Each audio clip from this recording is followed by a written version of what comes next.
Twin moons drifted over violet fields on the planet Varelia. Tall, gentle Varelians crossed silver grass between crystal homes that hummed with soft light.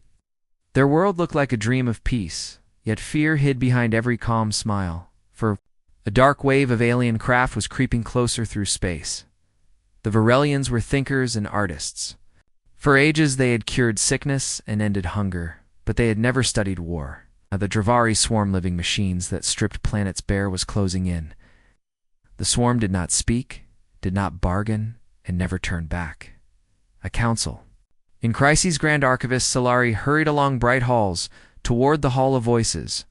Murals of long peace lined her path, but peace was ending.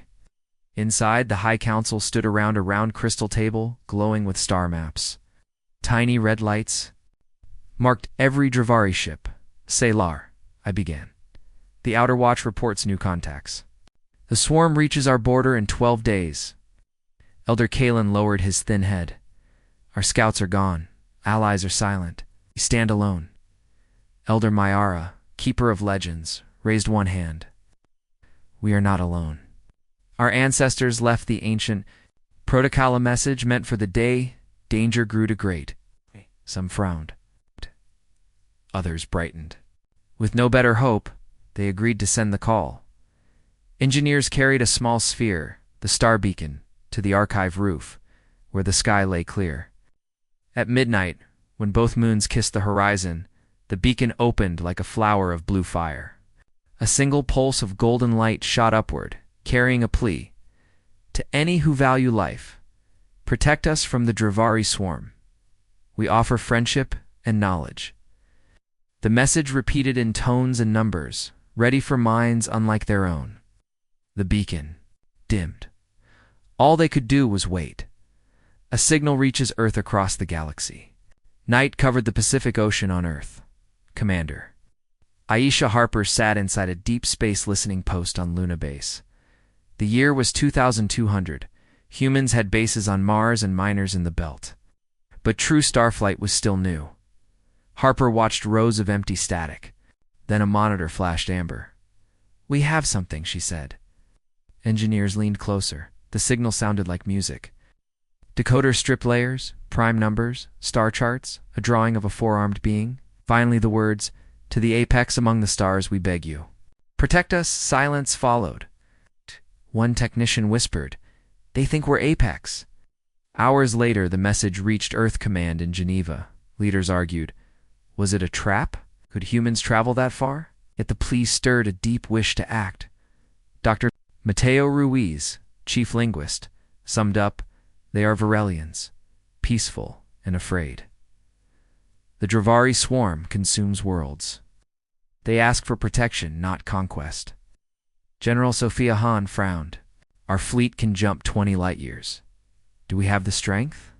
Admiral Rene Okafor answered, "Enough to stand between them and extinction. If we unite." Debate ran through 2 dawns. At last Earth voted yes. Task Force Aegis was born. Soldiers, scientists, medics, and engineers. Their ship, the Resolute, would push every new jump gate to its limit. Preparations on 2 worlds training began on Luna. Volunteers drilled, tested exosuits, and studied alien data. Commander Harper taught recruits the melody of Varelian speech. Each night, she reread the plea, feeling humble yet determined. The Varelians had asked for apex protectors. Humans were not angels, but they knew how to fight for life. On Varelia, crowds gathered in the Grand Plaza, with eyes fixed on the sky. Ouch. Children asked why the stars felt colder. Parents spoke of courage and trust. Choirs and the song temple sang, slow chords to steady anxious hearts. Though no one said it aloud, many wondered if this would be their final season. During the wait, council scholars opened forgotten vaults, hunting for lost defenses. They found tales of distant hunters' beings, who survived burning deserts and frozen ice fields by will alone. Solari read these stories and felt a strange comfort. Somewhere, perhaps, such survivors still walked. First replies before departure. Commander Harper sent a short burst of math, melody, and one promise. Humans were on their way. The signal crossed cosmic gulfs, slipped past nebulae and red dwarf stars, and finally reached the beacon dish. The council decoded the tones. Relief so bright it almost hurt spread through the chamber. On Varelia, rain tapped crystal roofs. Solari wandered a quiet corridor, wondering if anyone had truly heard their prayer. She stopped at a balcony. In the dark sky, a single star flared bright, then winked out. She did not know it was a human probe, leaving jump space, carrying a message of reply: "Hold fast, you're coming." Hope warmed her heart. Launch of the Resolute left lunar dry dock beneath a rising Earth, its engines glowing pale gold to match the beacon's color by design. Inside, Task Force Aegis spoke. A simple oath: stand, adapt, protect. The words were easy. The road ahead was not. Even the newest gate could jump only part way. Much of the voyage would be long light years in normal space. The crew asleep in stasis pods, while drones watched the ship. A reporter on Luna whispered to her live feed as the vessel vanished into a curtain of blue-white light. They prayed. For protectors, Earth answered with apex predators. Her words echoed across two worlds, binding their fates together. Across the galaxy, a surprising alliance had begun. The stars were silent as the Resolute floated through the blackness of space. Its engines hummed softly. More than 200 ship, more than 200 humans rested in stasis chambers, sleeping while machines guided them across light years. The journey from Earth to Varelia would take 2 months, even with jump technology. Commander Aisha Harper awoke first. Her pod hissed open and cold air touched her skin. She took a deep breath, then stepped out, her boots echoing in the quiet. Ship. Lights flickered on. One by one, the rest of Task Force Aegis began to wake.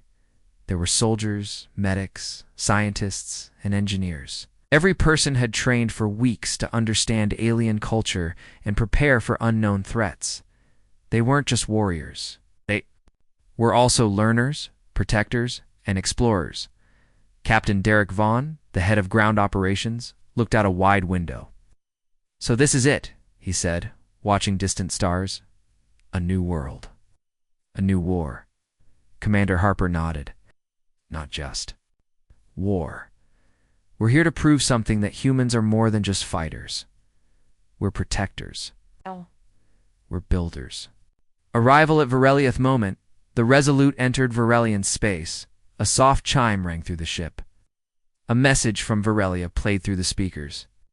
It was musical, full of gentle tones and light pulses of color.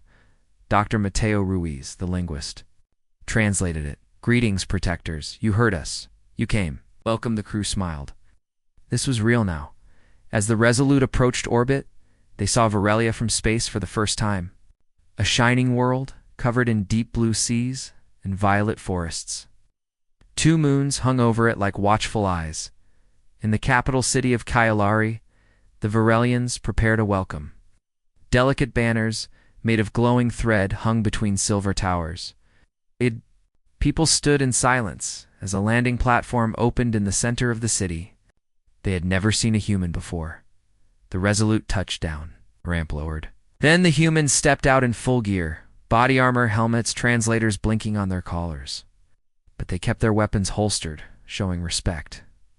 Elder Mayara, her long robes shining in the sun, walked forward slowly. Her voice trembled with emotion. "You have traveled far, and we are honored." Commander Harper bowed slightly. "We came because you asked. We don't run from danger." The Varelians, tall and graceful, studied the humans with wide eyes. Some looked afraid. Others were curious. A child reached out to touch a soldier's gloved hand. Soldier knelt and smiled. That single moment helped calm the crowd. 2 worlds. 1 mission inside the Crystal Hall. Leaders from both species met. Holograms showed the advance of the Dravari swarm mass of black shapes crawling across star maps like poison spreading. Planet after planet had already fallen. Varelia was next. General Sophia Hahn, joining by hologram from Earth, spoke firmly. "Our plan is to build a defense line using ground bases, orbital cannons, and early warning systems." The Varelians listened quietly, but one of them, A scholar named Tehran raised a question. How will you defeat the swarm when all others have failed? Captain Vaughn stood and replied, because we don't think like others. We don't just fight with weapons, we fight with strategy, with stubbornness, with fire in our hearts. We are apex predators on our world. We survived ice ages, plagues, and wars. We always find a way. There was silence. Then Elder Kalen said softly, perhaps you are what we prayed for, not gods, but something fiercer. It's training and building humans. Began working with Varelian engineers. Though their tools and ideas were different, they learned from each other quickly. Within a week, the first shield array tower was standing outside the capital, powered by Varelian crystals and protected by human force fields. Soldiers trained, Varelian volunteers in basic defense. While the Varelians were gentle by nature, some were eager to help protect their families. Commander Harper watched one session, where a human sergeant was showing a young Varelian how to hold a pulse rifle. The alien's hands shook. Harper stepped in gently. You don't need to become a soldier, she said. You only need to be brave enough to stand. The Varelian nodded. Then I will stand. First warning, on the 12th day, a human satellite picked up movement near the outer belt. Draveri scout ships, long and black like sharp needles in the sky. The message came. Enemy vessels spotted.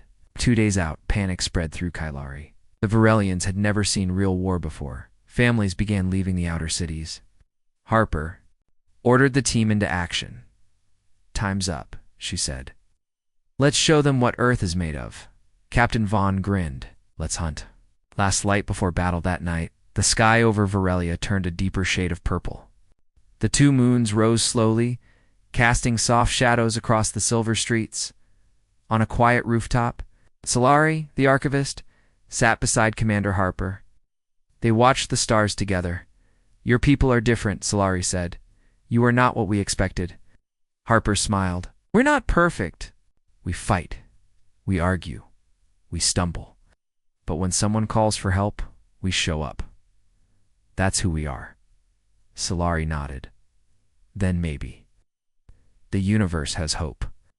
Below them, humans and Varelians worked side by side, setting up scanners and turrets. The capital was now a fortress. The first real test was coming. Far above, the Dravari ships closed, and silent, deadly, unstoppable to many. But Earth was not many. Earth was different. Earth was ready. Darkness filled the space above Varelia. The peaceful planet, once full of soft colors and gentle songs, now held its breath. In the silence of orbit, enemy shapes appeared long and sharp, like the teeth of a monster. The Dravari swarm had arrived. The first wave brought 10 ships, each the size of a city. They made no sound. Their black surfaces reflected no light. They did not try to speak. They only came to destroy. On the ground, alarms rang. Commander Aisha Harper stood in the control center, eyes locked on the hologram showing red enemy dots. Moving closer? They're entering low orbit, said Lieutenant Chen. Estimated landing in 8 hours. Activate. Activate all defense systems. Begin evacuation of outer zones. Preparing for the fight across the city of Kailari. Both humans and Varelians moved quickly. Soldiers took positions, engineers powered up defense towers, and medics opened field hospitals. The air buzzed with tension. In the outer valley, Fort Shieldline stood as the first defense base. It had tall walls made of reinforced earth steel and Varelian crystal shields. Inside, Captain Derek Vaughn led the soldiers. He spoke to his team. This is it. We hold the line here. No matter what comes, we don't fall back. The Varelians trusted us. Let's prove we were worth that trust. The soldiers nodded. No one smiled, but their eyes were sharp and ready. Outside the fort, drones floated in, the air scanning the sky. Heavy guns pointed upward. Defense bots stood like statues, waiting. The swarm descends at dawn. Black clouds moved across the sky, not of weather, but of war. Dravari dropships screamed down like burning spears. Each one slammed into the ground. From their shells came monsters. The Dravari warriors were tall, insect-like creatures with armored skin and glowing red eyes. They moved fast and without fear. Their blades were part of their bodies. Their hunger was endless. As the swarm approached Fort Shield Line, Captain Vaughn gave the command. Fire. Explosions shook the earth. Cannons roared. The sky lit up with energy blasts. Dravari fell, torn apart by bullets and lasers, but they kept coming. Human soldiers fought in perfect teams. 2 covered, 1 fired. Mechs walked the battlefield, launching rockets from their arms. Varelian support units helped with power shields and targeting drones. Above, small fighter ships circled and fired, trying to keep the sky clear. But the swarm was many. The sniper on the ridge on a high ridge above the battlefield. Sergeant Lynn Morrow, a skilled sniper, lay hidden. Her rifle was long and silent, her eyes locked through the scope. She breathed slowly. 1 shot. Drovery. Commander dropped another shot.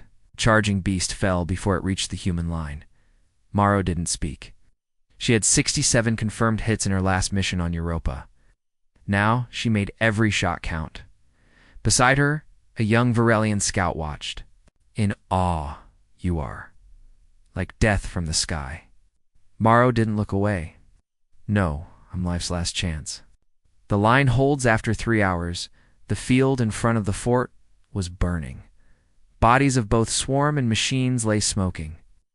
The Dravari had sent waves, but the line still stood.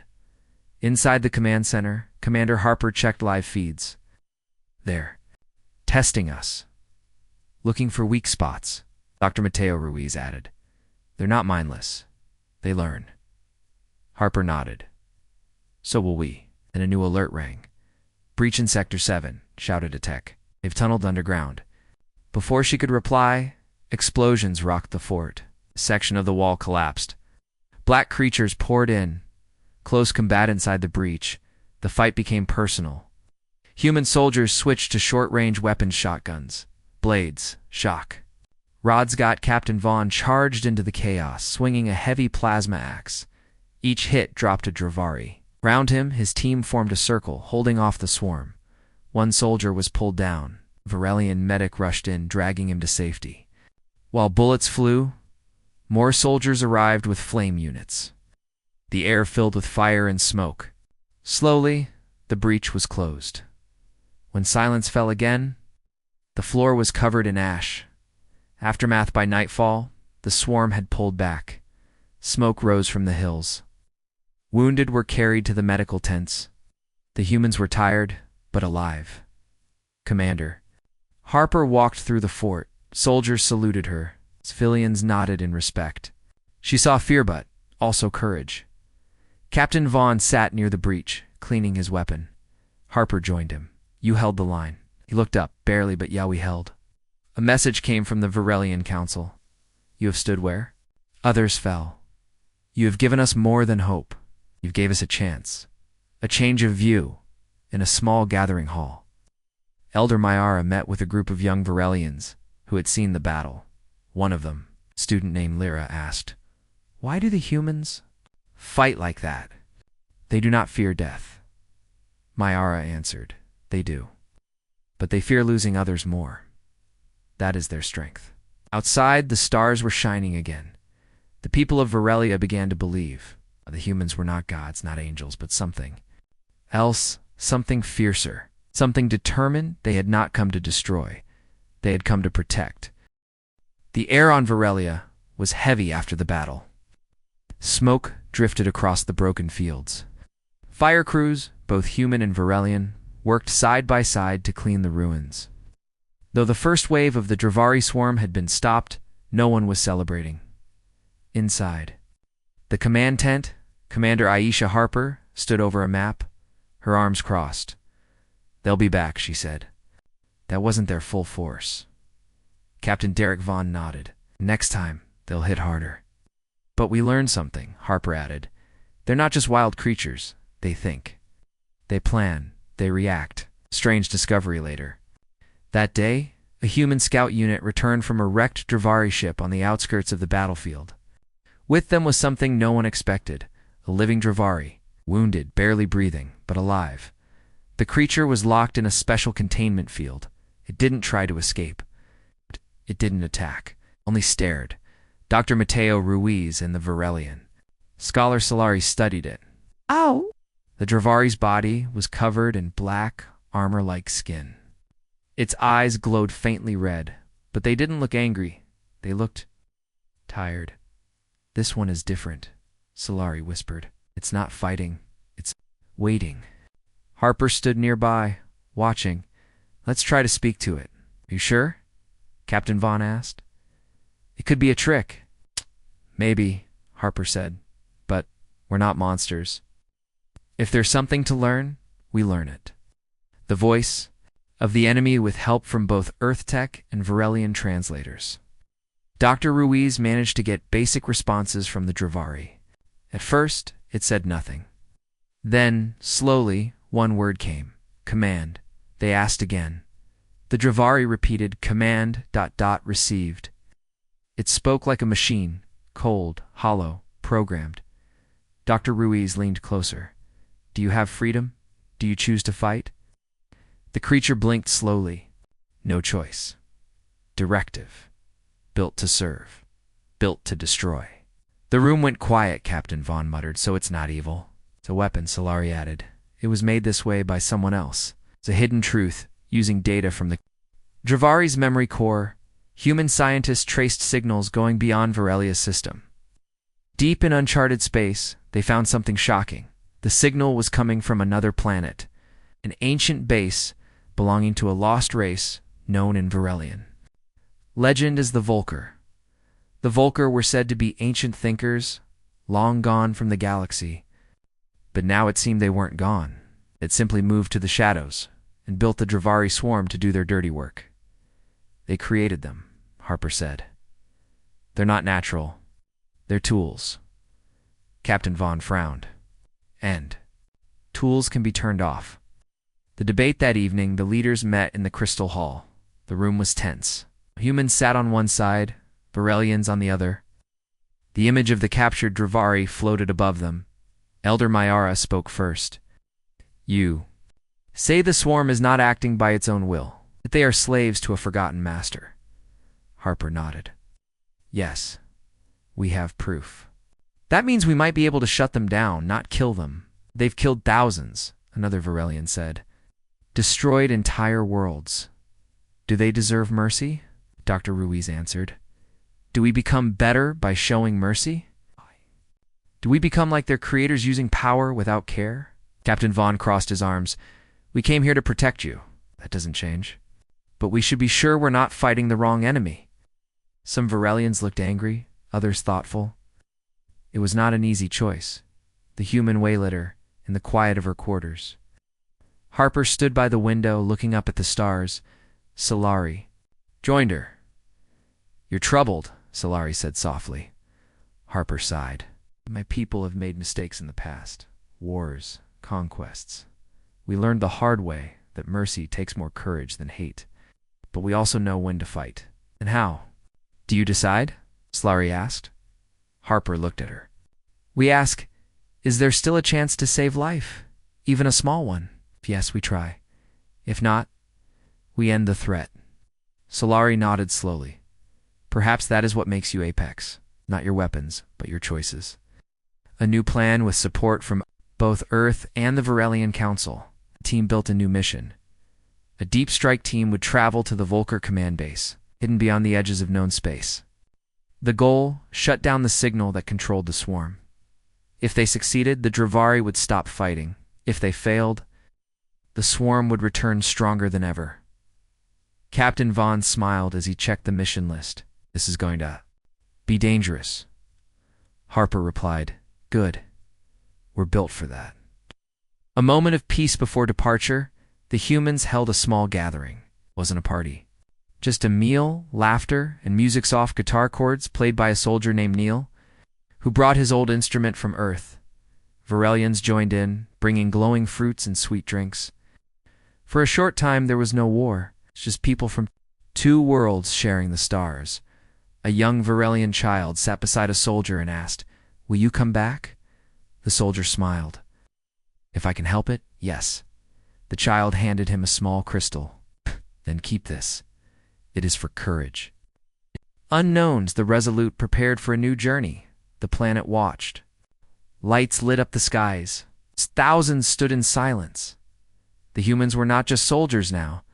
They were symbols of hope, of strength, of the choice to protect, even when the enemy didn't deserve it. Commander Harper stood on the deck watching. The stars ahead. They wanted protectors, she whispered. Captain Vaughn stood beside her. They got us. The engines powered up. The ship rose. And once more, Earth reached into the dark, not with fear, but with purpose. Far beyond Virilia, the stars seemed colder. The Resolute moved through deep space, cutting across light years toward the unknown. The crew inside was quiet, focused, and ready. They were heading to find the source of the Dravari swarm's control. Signula, hidden place, built by the ancient and powerful race known as the Volker.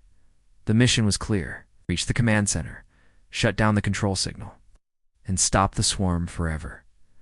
The journey into the void. Commander Aisha Harper stood. On the bridge of the Resolute, eyes fixed on the glowing star maps. A red dot pulsed on the edge of the screen. Far beyond explored space.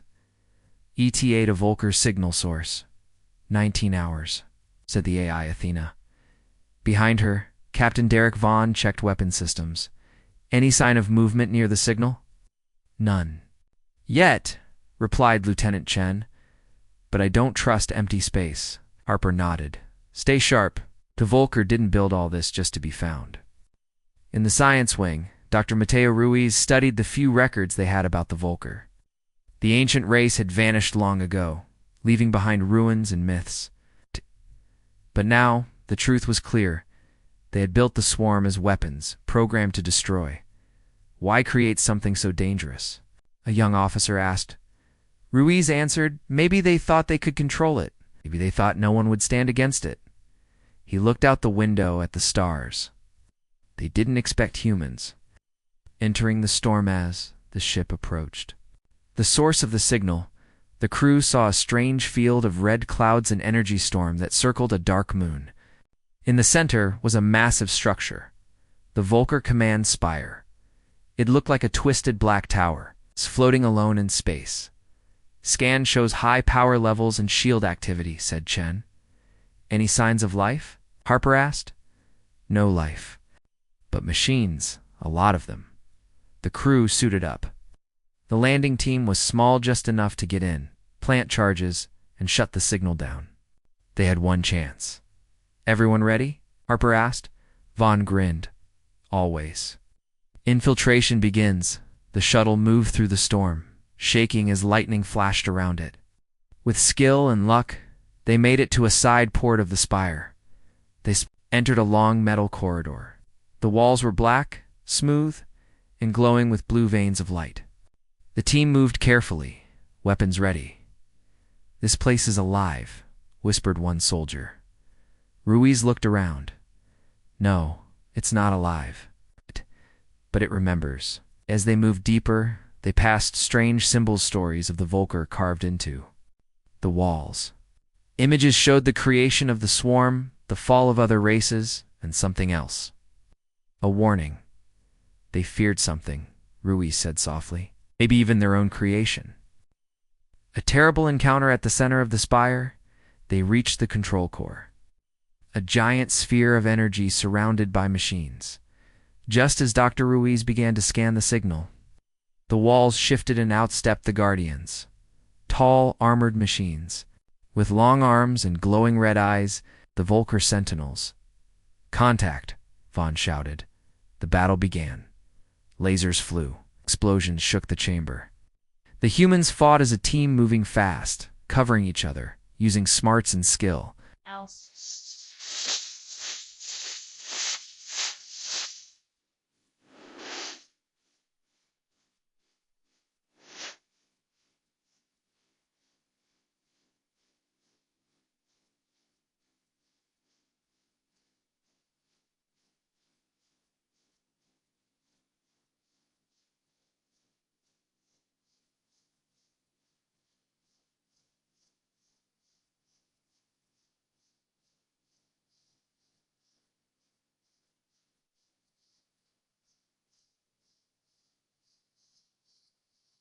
Mailing threw a magnetic pulse grenade, freezing a sentinel in mid-strike. Ruiz and the techs worked quickly. Almost there. Keep them off us. Fire and focus. Harper moved like lightning. Her rifle was steady, her eyes sharp. She shot 2 sentinels down, then jumped to cover Ruiz. Status? She asked. Signal source found? We can shut it down, or reprogram it, Ruiz said. Reprogram? Vaughn shouted, firing another blast. What would that do? It would stop the swarm. And free them, Ruiz said. They would no longer follow Volker commands. They'd be alive but uncontrolled. Harper paused. It was a hard choice. Do it, she said. Let them choose who they want to be. Signal breaks, Ruiz typed. Fast sparks flew. The control sphere pulsed with red light, then turned blue. Across the galaxy. On 100 different worlds, Dravari ships froze mid-flight. Their eyes dimmed. Their claws lowered. The signal was gone. The swarm was free and silent. Escape from the spire more. Sentinels came as the spire began to shake. Self-destruct sequence, said Athena, through Harper's come. Move, now. Harper shouted. The team ran through the dark halls, fire behind them. They reached the shuttle, barely escaping as the spire exploded into a silent blue fireball. From orbit, the Resolute watched the blast. Captain Vaughn leaned back. That's one less ghost in the galaxy. A message to the stars. Harper stood. In the come room, she sent a message, short and clear. Control signal destroyed. The Dravari are no longer under command. Varelia is safe. Earth stands ready. The message traveled across systems, in space stations, and cities. People cried with joy. In Varelia, lights danced in the skies. Return of the Apex, when the Resolute returned to Varelia. It was met with silence, then thunderous cheers. Millions had gathered to welcome them home.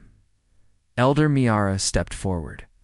Holding a crystal of light, you have brought peace, not through fear, but through strength, heart, and mercy. You are not what we expected. You are more, Commander. Harper looked over the crowd. We're not angels, not gods. We're just human. But when someone calls for help, we answer. A young Varelian child smiled up at her. Are you the Apex? Harper knelt beside the child. We're the ones who protect the weak and scare the darkness away. The sky above Varelia was calm again, but the people waited, watching the stars. The Resolute had left days ago, carrying humanity's best into deep space. Their goal was simple but dangerous: shut down the command signal controlling the Dravari swarm. If they failed, the swarm would return stronger. If they succeeded, millions of lives could be saved, approaching the Volker base far from any known star. Hidden in a dark nebula, the Volker command base floated like a ghost. It was huge, black, and silent, shaped like a spiral tower. The Resolute moved quietly toward it, cloaked and scanning.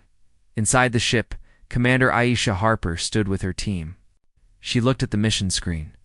This is it, she said. Cut the signal here. The war ends. Captain Derek Vaughn tightened his gear, or we die trying. They knew the risks. The Volker were not just old. They were powerful, intelligent, and cruel. They had built the Dravari. Who knew what else waited inside? The Infiltration A small squad launched in a stealth shuttle. Harper, Vaughn, Dr. Mateo Ruiz, 2 techs, and 2 elite soldiers. They reached the base undetected and entered through an old maintenance hatch. Inside the base was cold and dark. Machines lined the walls, glowing softly with blue light. It felt abandoned, yet alive.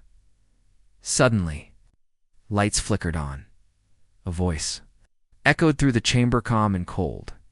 Human presence detected. Curious. You come to stop what cannot be stopped. Harper stepped forward. We're ending this. You've used the Dravari to destroy peaceful worlds. It ends now, the voice replied. Peace breeds weakness. Control ensures survival, Vaughn muttered. They sound just like every tyrant. In history, the heart of control, the team reached a central chamber filled with machines. In the middle was the command core, a glowing crystal sphere, pulsing with light. Cables stretched from it like roots. Dr. Ruiz scanned it. This is the signal source. Shut this down, and the swarm loses direction. Can we destroy it? Harper asked. Yes, but it won't be easy. As the techs worked, alarms blared. Walls opened and the Volker Guardians stepped out. They were tall, with smooth armor, long arms, and glowing eyes. Machines, but fast. And deadly. Defend the core, Harper shouted, the chamber filled with gunfire and energy blasts. The humans fought hard, covering the techs as they planted charges on the crystal sphere. Sacrifice and success. One soldier, Private Mills, was hit while protecting Ruiz. He fell, but not before throwing a grenade that cleared the path. Ruiz finished. The last wire. It's ready. Fall back, Harper ordered. The team ran, ducking fire, carrying the wounded. They jumped into the shuttle just as the core chamber exploded. The signal was gone, back on the Resolute. Systems showed it clearly. The Dravari ships, scattered across the galaxy, had stopped moving. No orders, no control. They were no longer a swarm. They were free. A galaxy watches. The Resolute sent the message across the stars. The swarm has fallen. The signal is gone. Varelia is safe. Across the galaxy, silent stars turned bright with celebration. Worlds that had feared the Dravari now cheered. No one had believed the humans would succeed. But they had. On Varelia, bells rang in every city. Children danced in the streets. The sky filled with lights. For the first time in years, the future felt open. Homecoming when the Resolute returned. The Varelian people gathered in the millions. The landing field became a sea of glowing colors and happy faces. The humans walked out of their ship into cheers and music. Elder Mayara greeted them with a deep bow. You came as strangers. You leave as protectors. Harper smiled. You came because someone asked for help? That's what humans do. It's a young Varelian child. Lyra ran to Captain Vaughn and hugged his leg. You came back? He knelt and gave her the crystal she had given him. It worked. Gave me courage. New alliance in the following days. Earth and Varelia signed a great pact. Not for power, but for peace, learning, and protection. The United Systems Pact was formed, humans and Varelians leading the way. The once-unknown world of Earth now stood among the stars, not just as a voice but as a shield. Commander Harper gave a speech broadcast across hundreds of systems. We are not the oldest. We are not the strongest. But we are something different. We're the ones who stand when others fall. We're the ones who don't back down from darkness. The final words one evening, after the celebrations ended, Harper sat with Solari under the twin moons. The sky was peaceful again. You think the Volker are truly gone? Solari asked. Harper shook her head. No, but they've learned something. Earth doesn't run. Solari looked up. Our people still speak of gods and protectors. But now, when they speak of you, they call you something else. What? Pecs. The ones who hunt the darkness. Harper smiled. We're not gods, just people. But when someone cries out, we listen. The legacy begins years later. The story of the Day of Silence, when the Dravari stopped, was taught in schools, across many worlds. Statues of humans and Varelians, standing together, were built in city squares. The child Lyra grew up to be a historian. She wrote the first book called They Prayed for Protectors. Earth sent apex predators.